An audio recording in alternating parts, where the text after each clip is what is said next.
যে ৩ টা স্কিল তোমরা যদি দক্ষিণ কোরিয়াতে শিখে আসো, তাহলে তোমরা বেনিফিট বা ফেসিলিটি পেতে পারো স্টুডেন্ট ভিসার ক্ষেত্রে। সেই ৩ টা স্কিল আমি তোমাদের সাথে শেয়ার করব। আসসালামু আলাইকুম এভরিওয়ান, আমি এমডি তানভীর দক্ষিণ কোরিয়া থেকে বলতেছি। তো আমাকে অনেকেই কোয়েশ্চেন করেন যে, "ভাইয়া আমাদেরকে কিছু স্কিল বলেন যেগুলা শিখে গেলে বা শিখে আসলে আমরা ফেসিলিটি পাইতে পারি।" সো এরকম ৩ টা স্কিল আমি তোমাদের সাথে শেয়ার করব। আসলে দক্ষিণ কোরিয়াতে আসলে তোমরা যদি আসো, তোমাদের আহামরি কোনো স্কিল শিখে আসতে হবে না। তোমাদের এইখানেই তোমাদের যেকোনো কাজে তোমাদেরকে আগে শিখিয়ে দেওয়া হবে, দেন তোমরা নিজে থেকেই করতে পারবা। বাট কয়েকটা স্কিল অবশ্যই বাংলাদেশ থেকে শিখে আসা উচিত। তাহার মধ্যে আমি একদম অন্যতম টপ 1 এ রাখবো ল্যাঙ্গুয়েজ। দক্ষিণ কোরিয়াতে টু বি অনেস্ট আপনি যদি ল্যাঙ্গুয়েজ জানেন, কোরিয়ান ভাষা, আর কিচ্ছু লাগবে না, কোনো কিছু লাগবে না। আপনি যেকোনো স্কিল, যেকোনো কিছু আপনি ইজিলি আপনি শিখে যেতে পারবেন। যদি দক্ষিণ কোরিয়ার ভাষা জানেন, তাদের কোরিয়াতে যারা আপনাকে হেল্প করবে, তারাই নিজেরাই আপনাকে সবকিছুতে হেল্প করবে, আপনারা ইজিলি শিখে যাইতে পারবেন। বাট ল্যাঙ্গুয়েজ না জানলে এলো সবচেয়ে বড় সমস্যা যদি না জানেন।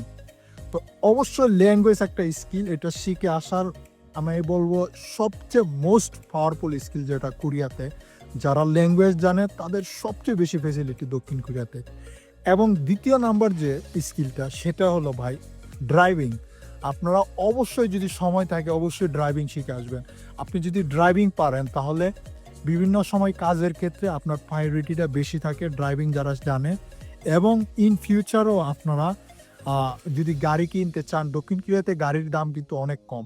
সো ইজিলি ড্রাইভিং লাইসেন্স করতে পারবেন। বাংলাদেশ থেকে যদি ড্রাইভিং লাইসেন্স করে নিয়ে আসেন, এখানে ইজিলি কনভার্ট করে কোরিয়ান ড্রাইভিং লাইসেন্স পেয়ে যেতে পারেন। তো অবশ্যই ড্রাইভিংটা শিখে আসবেন, প্লাস ড্রাইভিং লাইসেন্সটা নিয়ে আসার চেষ্টা করবেন বাংলাদেশ থেকে। ৩ নম্বর যেটা হলো স্কিলটা, সেটা হলো রান্না করা। আপনারা অবশ্যই অনেকে এই স্কিলটা না থাকার ফলে তারা অনেক সমস্যায় পড়ে। একটা কথা মাথায় রাখবেন, আপনি স্টুডেন্ট ভিসায় আসেন বা ওয়ার্ক পারমিট ভিসায় আসেন, আপনি যদি রান্না করা না জানেন তাহলে অনেক বড় সমস্যা। আপনার খাবার-দাবার আপনাকে নিজেই রান্না করে খেতে হবে।